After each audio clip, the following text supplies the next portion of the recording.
Beyonce is involved in dark rituals. I have a videotape. She tried to sacrifice my son. And I also have more videotapes in which Beyonce is sacrificing children. She is a devil. And I find out that this was trying to sacrifice my son. Everybody keeps coming for my child. And now this witch says she's gonna sacrifice him to her voodoo idols. So apparently, Beyonce is being accused again of doing black magic. Now here's what I'm gonna say. Everybody ain't lying. I spent probably a week doing research on all the people that they were connected with, and all of them are connected to some sort of black magic, some sort of witchery, okay? Y'all buckle up because the celebrity world just hit DEFCON 1. Nicki Minaj has officially crossed a line that nobody saw coming, and the streets are buzzing. The whispers about tension between Nicki and the Carters? Yeah, they weren't just rumors. They've erupted into a full-blown, no-holds-barred war. Sources claim Nicki is alleging that Beyoncé has been dabbling in some seriously dark spiritual stuff, and get this, she thinks Queen Bee might be targeting her son Papa Bear. As part of some twisted lesson, insiders say Jay-Z has officially had enough of Nicki's claims and is allegedly gearing up to hit back with legal action. The drama? It's insane, dangerous, and might just be one of the wildest celebrity showdowns we've ever seen. Now let's break it down. Nicki Minaj has always been the queen of keeping her foot firmly on Jay-Z's and Beyoncé's neck. No apologies, no holding back. But this feels different. Allegedly dragging Papa Bear into the chaos? That's a whole new level. Beyoncé's been defending herself against witchcraft rumors for years, sure, but until now it's always been adults in the industry, never children. That's why this particular claim is so shocking. But don't forget, Nicki sparked this herself a few weeks back. During her infamous Twitter rant, she dragged Beyoncé's kids into her feud with Desiree Perez and Jay-Z. She went off with tweets like, "Camel and rat, we are not fazed by botched tweets and bots in the comments. That's exactly why you broke now." And then she turned her sights to the kids. Ninja shuffling papers, y'all. And it wasn't just the kids. Jay-Z got hit too. Nicki threw some shade over beats she allegedly already had legal paperwork for, saying things like, "Jay-Z, take off that effing lace front." Naturally, he was not here for it. But bringing the Carters' children into this? That's the line nobody touches. Remember when Kanye got too close to that line with their twins? He deleted his tweets eventually, but only because he didn't want his account flagged, not because he was sorry. And now the streets are whispering that Beyoncé allegedly went full voodoo on him for it. If she'd allegedly do that to Kanye, imagine what she could do if Nicki's claims are even halfway true. Meanwhile, Nicki's been throwing shade non-stop. She claims Jay-Z tried to cheat her out of millions with a shady business deal. One tweet had her saying, "We've calculated about $100 to $2 million so far. Jay-Z, call me to settle this karmic debt. You're still top 5 though." And she doubled down, saying she'd even use some of the money he owes her to help students pay tuition through her charity. Shade, generosity, and theatrics all rolled into one. Her songs have been throwing subliminal shots too. In Doja Cat's Say So, she seems to call out Beyoncé's fillers and plastic work. Fans immediately picked up on the timing right after Beyoncé and Megan Thee Stallion's lines in Savage. And then in Press Play, she allegedly name-drops Beyoncé in an unmistakably shady way, questioning her role as a business mogul and mom. Even hosting the 2023 VMAs didn't save her from more backstage threats from Jay-Z and Roc Nation trying to get MTV to drop her. The bottom line, Nicki isn't just playing the game, she's rewriting it. Every tweet, every lyric, every public stunt feels calculated, deliberate, and fiery. The Carters, they don't play. The stakes, sky high. And the entire world is watching, popcorn in hand, as this real-life celebrity war unfolds. Now listen, real quick. MTV is petrified because they got a couple calls yesterday, and people were saying, what if Nicki says this and if Nicki says that?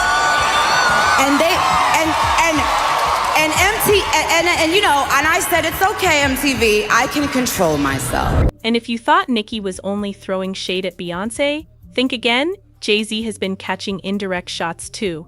Nicki's been hinting that Jay-Z might be using Megan Thee Stallion as a pawn in this mess. She went straight for Megan on Twitter, writing, "B thinks she a bully cause she got a Roc Nation brunch every year. B mad at party, he told all your tea but you taking shots at my family. Get up on your good foot. Go apologize to your mother, you nasty serpent. Ooh, savage. That's not just a call-out, it's a full-on digital clapback. And Nicki didn't stop there. When Beyoncé kicked off her Cowboy Carter tour earlier this year, Nicki was lurking in the shadows, throwing shade at every opportunity. A fan posted a clip of Beyoncé riding that mechanical bull, and Nicki responded with the side-eye emoji, subtle, but the shade was real. Then someone posted a stage pic of Nicki herself, and she replied, "The bull I ride is not mechanical." Translation: a not-so-subtle jab at Beyoncé, who looked like she was riding for dear life. Nicki was saying basically, I don't need theatrics. I do me. But the drama got even spicier when Nicki hopped on the radio and played Flawless, the Beyoncé track she's featured on. At first, fans thought maybe this was a peace offering, a we're cool moment. Nope, Nicki was quick to shut that down. She made it clear, just because she played Beyoncé's song doesn't mean they're suddenly besties. The message was icy, calculated, and full of attitude. Don't mistake a feature for friendship. In short, Nicki's not just shading Beyoncé and Jay-Z, she's orchestrating a full-blown high-profile power play, and the tea is piping hot. Listen, Onika Tanya, Mariah Petty, I've done some amazing work in my time. I've changed the game and rearranged the game, and you know what I'm saying, body shamed the game and then came again, okay? So listen, sometimes Onika just want to hear Onika. You feel me? Don't mean see him on the street and kick them right in my motherfucking throat. And then do motion. Okay? Now here's where things take a chilling turn. While all of this chaos was unfolding, Beyoncé stayed completely silent. Not a word, not a post, not even a slick subliminal. But y'all know who did speak up? Solange. And anybody who knows the Carter family knows that is not someone you want entering the chat. Let's not forget Solange is the same one who once handled Jay-Z in an elevator, so when she moves, people pay attention. Right around the time Nicki was going on her rant spree, Solange posted something that made the internet freeze. It looked like a voodoo altar. Candles, symbols, energy. And just to make sure the message landed, she turned the comments off. No explanations, no captions, just vibes, and not the good kind. Fast forward to now, and after Nicki's comments involving Beyoncé's children, the streets are saying she's probably wishing she never went there. Because once kids are mentioned, the rules change. And word on the street is that Nicki believes Beyoncé now has Papa Bear in her sights. An eye for an eye type situation. That's the rumor floating around, at least. According to whispers online, Nicki allegedly believes that Beyoncé placed some kind of spiritual attack on Papa Bear, which she connects to claims that he is allegedly mute. Now let me be clear, that is a wild accusation. I'm not saying Beyoncé did anything, because that thought alone is extreme. But the fact that Nicki allegedly believes this speaks volumes about how deep and paranoid this situation has become. And honestly, Nicki should have known better than to ever bring Beyoncé's kids into it. Because if it wasn't Beyoncé, people are saying it could have simply been karma. Beyoncé has been surrounded by occult rumors for years. Again, allegedly. No proof, just patterns people keep pointing out. Former insiders, background figures, even past collaborators have made similar claims over time. One of the most talked about accusations came from Beyoncé's former drummer, Kimberly Thompson. According to reports, Thompson claimed that Beyoncé was heavily involved in occult practices and launched what she described as a campaign of harassment against her. She alleged extreme witchcraft, dark magic, and even spells related to sexual misconduct. She went as far as claiming Beyoncé hacked her phones and interfered with her finances. Now it's unclear why Thompson believes Beyoncé targeted her specifically, but she has remained firm in her claims, insisting everything traces back to Beyoncé. She even went live on Instagram at one point, doubling down and exposing what she believed was happening behind the scenes. So when you put all of this together, the silence from Beyoncé, Solange's eerie post, Nicki's escalating accusations, and these resurfaced allegations, it starts to feel less like random internet noise and more like a storm brewing in real time. Whether this is paranoia, coincidence, or something much darker, one thing is clear: this situation has officially crossed from celebrity beef into dangerous territory. And this person was casting spells and manipulating me and controlling my job situations, my relationships, all just a very wicked tactic to just keep me down and keep me under some type of control. Scheduled for October 11th, but the internet is just like, what? Excuse me? And, you know, I was just at the Beyonce concert last week in Houston. It was definitely a religious experience. What the girl cats? A girl went to court and charged her with extreme witchcraft. She was hypnotized. She was drugged. Beyonce came and she was in there eating on her and while she was asleep, you know, snacking on his people cats. And guess what? They wouldn't give her the restraining order. They just told her to stay away from Beyonce and work for somebody else. Guess what? She's having a hard time finding work too, which is interesting because she's a brilliant musician. She was trained at the esteemed Berkeley College of Music, handpicked by my very good friend, Terry Lynn Carrington, Dr. Terry Lynn Carrington, who put together Beyonce's entire female band. Oh, and before anybody tries to say this is all coming out of nowhere, let's rewind for a second. Y'all remember Kanye back in 2022, right? When he completely went off the rails and started accusing Jay-Z and Beyoncé of some seriously dark stuff? Yeah, that moment, Kanye was out here claiming the Carters were allegedly taking people out, controlling the industry, pulling strings behind the scenes like some untouchable power couple. At the time, everyone brushed it off as another Kanye meltdown, another rant people didn't want to take seriously.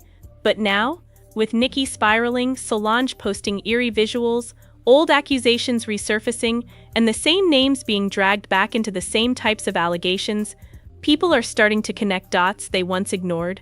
Kanye might have sounded unhinged back then, but the fact that similar rumors keep circling the same two people has the internet asking uncomfortable questions. Coincidence or something deeper? Either way, it adds another layer to this already explosive situation, and it's exactly why this whole saga feels bigger, darker, and way more unsettling than a regular celebrity beef. Once multiple high-profile artists start telling variations of the same story, the streets don't forget. And right now, the streets are watching everything very closely. They try to suppress you, but that's how they try to categorize. They can't control me. You get what I'm saying? They can control Shaq. They can control Charles Barkley. They can control LeBron James. They can control Jay-Z and Beyonce. But not you, man. But they can't control me. Not You see, you. it ain't no name I won't name. My mama ain't here. My mama was sacrificed. Me too. You understand? Yeah, you appreciate Michael Jordan, what about him? His daddy, right? Bill Cosby, his son, right? Dr. Dre, his son. You're out in Hollywood, a lot of people come up missing. Feels like it might be a lot of that in order to control, traumatize. They want to monetize and traumatize. And this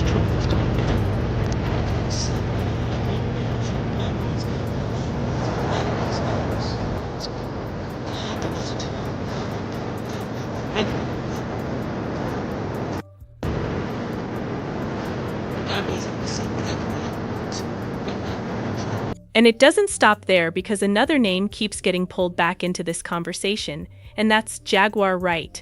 During her explosive interview with Piers Morgan, Jaguar made comments that sent shockwaves through the internet. Without saying it outright, she strongly hinted that Beyoncé was allegedly connected to Aaliyah's passing. Now, Jaguar didn't come with receipts, timelines, or hard proof, but she didn't need to. The way she spoke, the pauses, the implication-heavy language, the connect-the-dots-yourself energy, that was enough to light social media on fire, especially because Jaguar has built a reputation for saying the things nobody else in the industry is willing to say out loud. At the time, many people brushed it off as another controversial Jaguar Wright moment.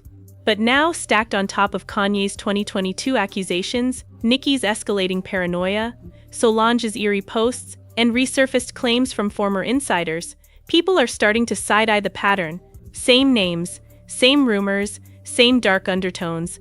Again, these are allegations, not facts. But the reason this keeps resurfacing is because it's not just one person talking anymore. It's multiple artists across different eras, all pointing their fingers in the same direction, even if they're doing it quietly, indirectly, or years apart. And that's what makes this situation so unsettling. Because the Me Too movement was a ruse. It was a setup. It was a scam. I'm saying that now, publicly. Dream Hampton spearheaded the Surviving R. Kelly campaign, which fueled the Me Too campaign. And that was all funded by Sean Carter to make sure that Robert Kelly went to jail. Get his lick back. Why is nobody understanding that Dream Hampton was being financed and ran by Sean Carter? They were able to go and get all of these witnesses because he was there with Robert Kelly.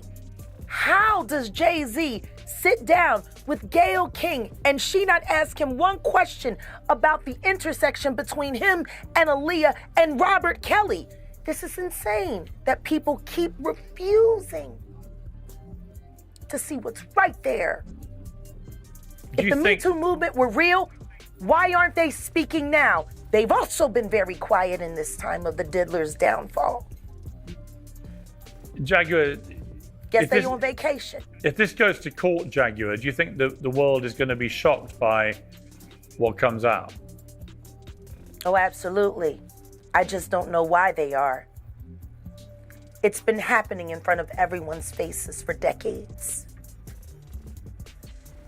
For decades. How many victims? What's the difference between me and Judy Garland? Social media. How many victims? There was none for her. How many victims potentially do you think there could be? Thousands.